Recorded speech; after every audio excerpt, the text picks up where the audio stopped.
Sometimes feelings can be so all-consuming that resisting temptation becomes nearly impossible.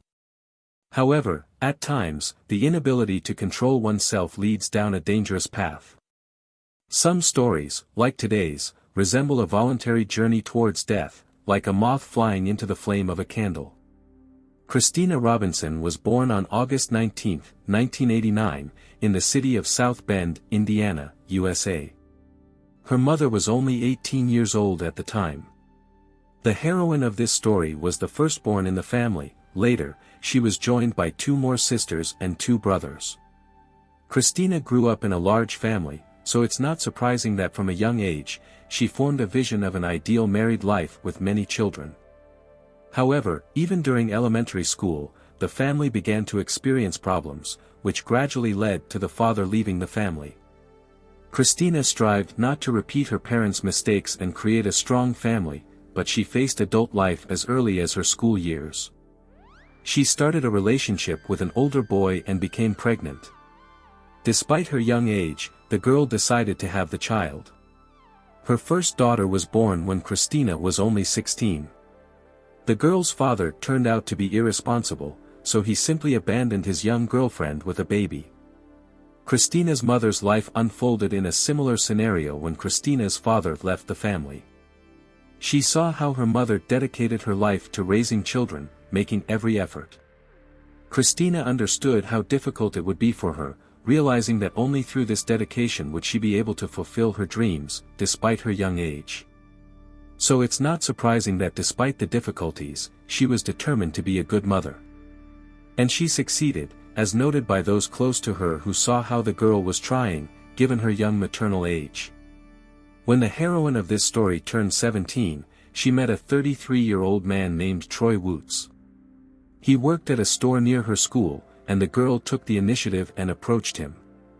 It's worth noting that Christina was always attracted to older men, but even against this backdrop, Troy seemed too mature, as he was twice her age.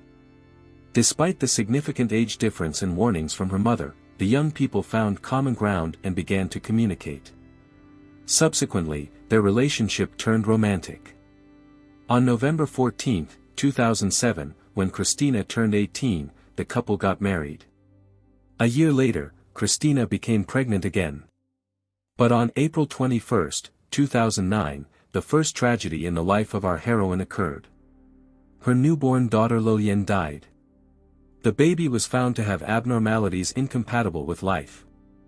During this period, Christina suffered greatly and tried to find solace in her husband, but this proved difficult. Troy was a rather stern, emotionally restrained man with conservative views.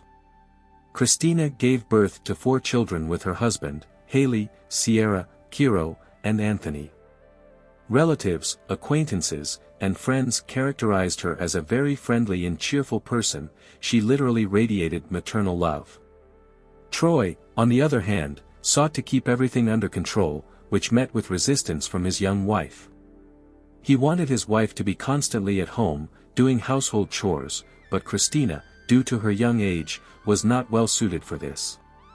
She was still searching for her place in life. She wanted to have fun with friends, sometimes go to parties, and be free from total control. Troy tried to confine her to the domestic sphere, wanting her to deal only with household chores, while the girl's behavior annoyed the adult man. He constantly lashed out at her, belittling her over trifles. After all the ups and downs, one night the couple had another conflict that flared up out of nowhere. It came to blows. Troy hit his wife for the first time. Christina did not tolerate such treatment and turned to the police. When the patrol officers arrived at the scene, the man tried to justify himself, shifting the blame onto his wife, but it didn't work, as Christina had a bruised face. Eventually, Troy was detained, and Christina decided it was time to move on and divorce her husband. But this only led to new quarrels. When her husband was released, Troy behaved inappropriately, trying to stalk his wife and even threatening her several times when he met her in the city. Eventually, Christina went to court to get a restraining order against him. However, the man continued to regularly violate the established restrictions. He was even detained several times, but this did not lead to serious punishments. In the fall of 2017, Christina was diagnosed with cancer. The disease was detected at an early stage, so the young mother could be saved surgically. After the operation, Christina was on bed rest. During this period, Troy again began to show increased interest in Christina. He tried to reconcile with her so that they could live together as one big family. But she repeatedly stated that she did not perceive her husband as anything other than the father of her children. The young woman only wanted him to communicate with them, but she did not want to resume the marital relationship. At this time, the story's heroine was gradually recovering from the surgery and stayed at home. She was constantly visited by relatives and friends. Her mother visited especially often, as well as her two best friends, Gina and Brooke. The latter usually came with her husband, Daniel. Brooke and Christina had met at an early age. In fact, they grew up together and were inseparable for most of their lives. This allowed them to form a very strong friendship. In essence, the young women treated each other like sisters. One such evening, the mother of the story's heroine came to take care of Christina, intending to stay the night. Unexpectedly, she found Daniel here. At first, the woman did not attach much importance to this, as he often visited with his wife. Perhaps he just stopped by to deliver some treats from a friend, but the longer the mother stayed in the house, the stranger the man's behavior seemed to her. Firstly, Brooke was not there, and secondly, he did not leave even after the woman assured him that she would take care of Christina and that he could be free. Dan even stayed the night. And this no longer resembled a friendly visit at all. The next morning, the heroine's mother accidentally met Brooke's best friend. She was worried about Dan's behavior, so she asked her daughter's friend why her husband came so freely to Christina in her absence and could stay in the house all night. Brooke was at a loss for an answer. Frankly, she had no idea what was going on. The woman had long suspected her spouse of infidelity, so she was shocked to learn that all this time he had a secret relationship with her best friend. Deceived and extremely angry, she immediately went to the home of the story's heroine to tell her everything. Brooke felt betrayed not only by her beloved husband but also by the person close to her, with whom she had practically grown up side by side. Brooke visited Christina and made a scene. Christina confessed to her friend that for the past few months, she and Dan had been in a relationship, hiding behind friendly interactions. The heroine of this story was having an affair with her best friend's husband behind her back and wasn't even going to stop it. This confession infuriated Brooke. Christina's ex-husband, Troy, soon learned about this conflict. The man realized that for a significant part of their life together, his wife had also been unfaithful to him. Therefore, he decided to take this opportunity to fight for full custody of the children, justifying it by concern for the well-being of his daughters and son, given the mother's improper behavior. But from the very beginning, the heroine's relatives and loved ones understood that Troy's true goal in the custody battle was to inflict as much pain as possible on his ex-wife.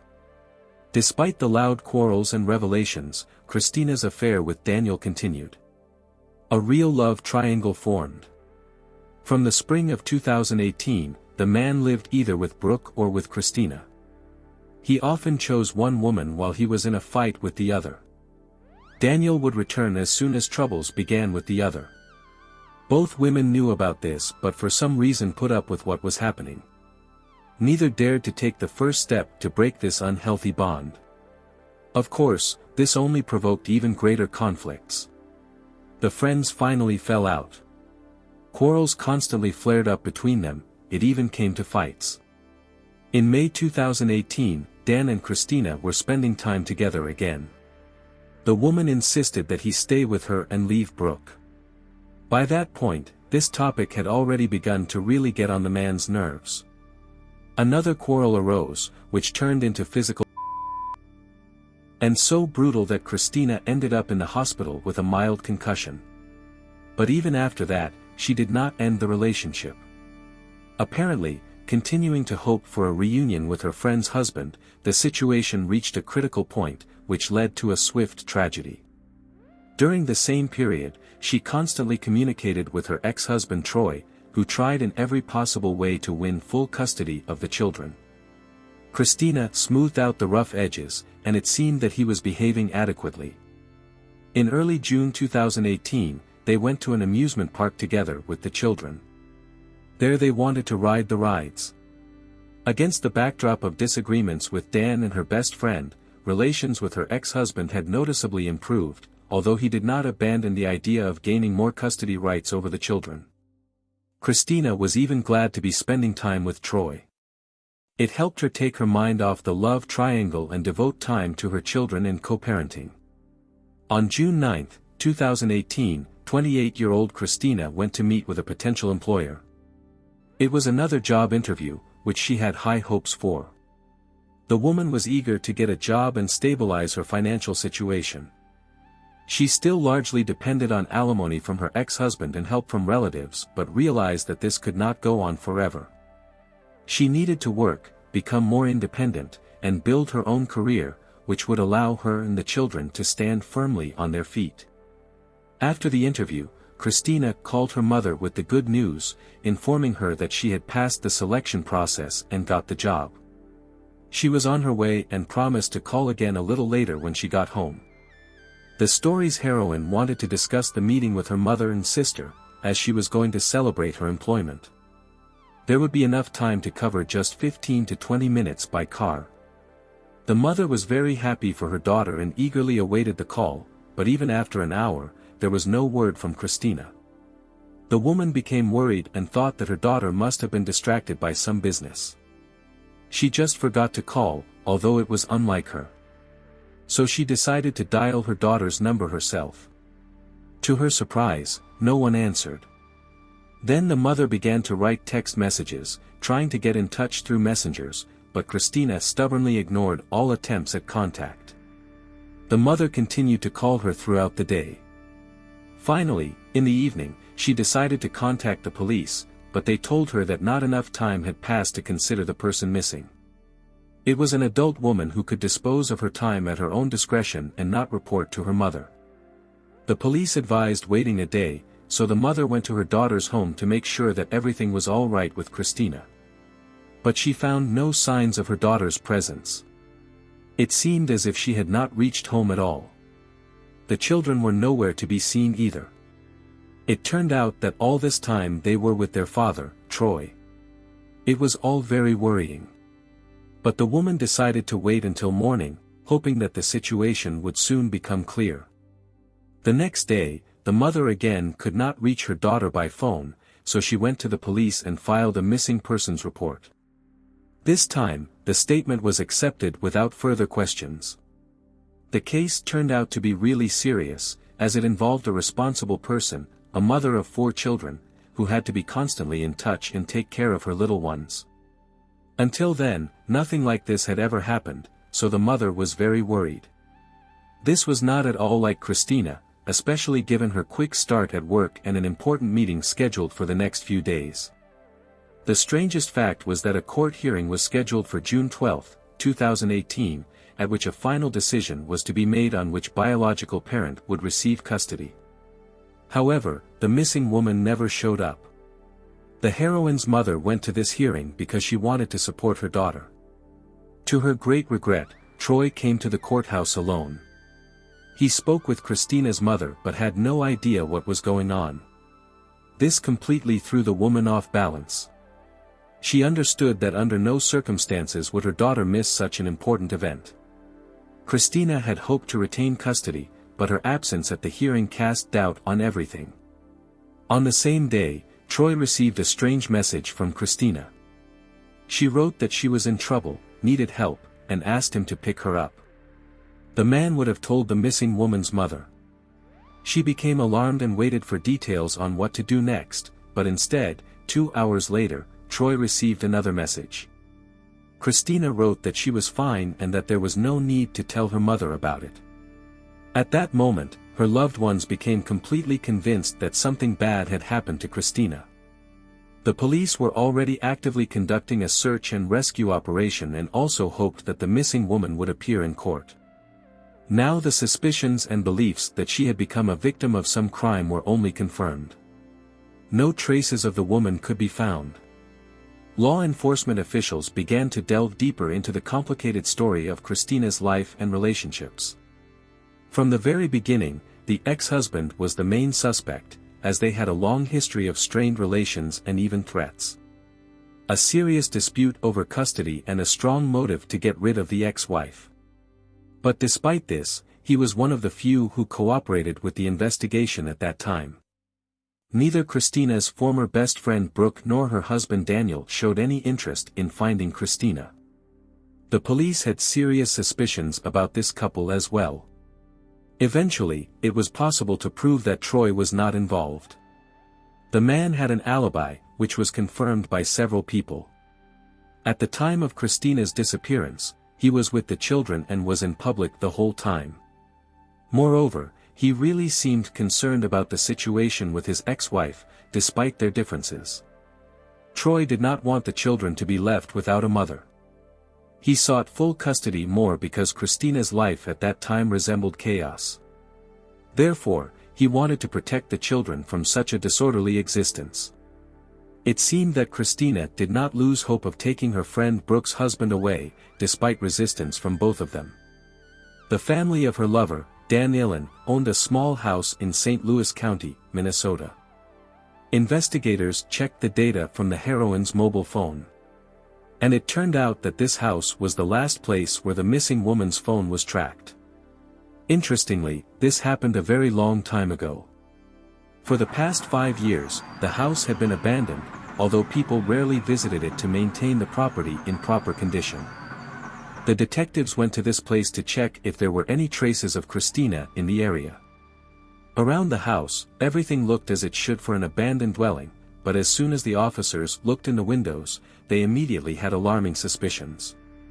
Despite the fact that the house had been empty for many years, as claimed by all of Dan's family members, even through an open window, the strong smell of cleaning agents was clearly felt. They had obviously been used quite recently. On the kitchen table lay gloves that are usually used for working with caustic liquids. Neighbors said that they had recently noticed suspicious activity near the abandoned house. Several cars were seen parked there from June 11th to June 15th. Investigators carefully studied the bank transfers and purchases made by Daniel over the past few days. It turned out that shortly before Christina's disappearance, he had purchased a considerable amount of cleaning agents and protective gear identical to those found in the house. The police went to the hardware store and requested footage from the surveillance cameras. As it turned out, on that day, the man did not come shopping alone. Brooke was with him. They both looked tense. These suspicions were confirmed by the store clerk who served the suspicious customers. It seemed to him that the woman could barely restrain her emotions. Her eyes darted from side to side. Brooke was clearly in a state of great agitation. By June 28, 2018, Christina had been considered missing for almost 3 weeks. Law enforcement finally obtained a warrant to search Daniel's family's abandoned house. Despite suspicions, nothing of interest to the investigation could be found inside. All possible evidence had been carefully wiped away with cleaning agents. The detective's attention was drawn to a large bonfire, in which many items were found that someone had tried to destroy by fire. Among them were fragments of a mobile phone, a bracelet, a button from jeans, and several other unidentified molten parts. The most valuable find was a carousel token with an inscription from the amusement park. This was the same park where Christina had spent time with her ex-husband and children shortly before her disappearance. Troy confirmed this fact. The burned items likely belonged to the missing woman. Such a coincidence could not be accidental. However, this information needed to be verified to rule out any assumptions. Finally, on July 2, 2018, the police conducted a thorough examination of the house's area and the adjacent territory. It had been 24 days since the disappearance of the story's heroine. Investigators examined almost every centimeter of the area. At some distance from the bonfire, they noticed disturbed soil. When they dug up this spot, it turned out that there was a grave, specially dug for Christina. The woman's body was wrapped in a blanket and tied with ropes in the fetal position. According to the police, this was done so that the victim would fit into a smaller hole, which should not attract much attention. The victim's body had numerous injuries, a broken hyoid bone, which indicated strangulation. It appeared that she was killed with bare hands. After the autopsy, the medical examiner confirmed that before her death, the woman had undergone a rather prolonged beating, during which she received serious injuries. However, the immediate cause of death was strangulation. After that, the detectives requested an arrest warrant for 40-year-old Daniel Lolin. But the man was not going to surrender and went on the run. There were no leads as to his whereabouts. Then the police tried to find Brooke, but it turned out that she had also disappeared. Could she have run away with her husband, or did she become the next victim of the criminal? In the evening of the same day, an anonymous witness turned to the police station, who reported that Daniel had gone to a trailer park located several hundred kilometers from his home. He also knew that the main suspect could have actually killed his mistress, as Daniel himself had confessed this to him after her disappearance. The police went to the specified location, but by the time they arrived, the fugitives had vanished again. However, witnesses were found who confirmed their presence here. Local residents pointed to the trailer where the couple had stayed. In the dumpster, the detectives found a receipt from a gas station located a few kilometers from the park. On the surveillance camera footage from this gas station, they saw Brooke and Daniel entering the store together, holding hands. It was clear that Brooke was not a victim of abduction but was voluntarily accompanying her husband. On July 3, 2018, Brooke unexpectedly appeared. She was immediately detained and taken to the police station. She said that Daniel had called her in the middle of the night on the day of Christina's disappearance.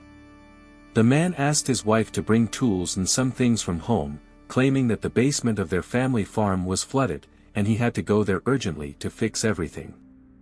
According to her, when she brought everything Daniel needed, she found Christina in the house. Brooke admitted that another quarrel broke out between them, which turned into a fight. According to her, she simply watched what was happening, not wanting to intervene. An enraged Daniel hit Christina with such force that she fell and lost consciousness. After that, the man allegedly took his wife outside, and he himself took a shovel and returned to the house. Brooke got into the car and just waited for her husband to appear. He was gone for quite a long time, but when he finally returned, he was out of breath and all covered in dirt. Brooke claimed that she had nothing to do with what happened. She did not kill her rival but was sure that Daniel had done it, burying Christina's body somewhere on his property.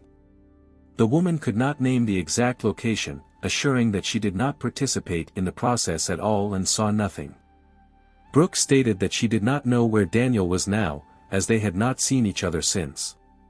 The detectives did not tell her that her friend's body had already been found. They just listened to her story, hoping to catch some lie or inconsistency in the suspect's account. But there were few such moments. After that, Brooke was simply released home, asked to contact the police station if she noticed or learned something new about her missing friend. It all looked as if the victim's friend was beyond suspicion, as if she was believed. In fact, after that, she was put under close surveillance. Investigators noticed that Brooke regularly visited the same trailer park where her parents owned a small house.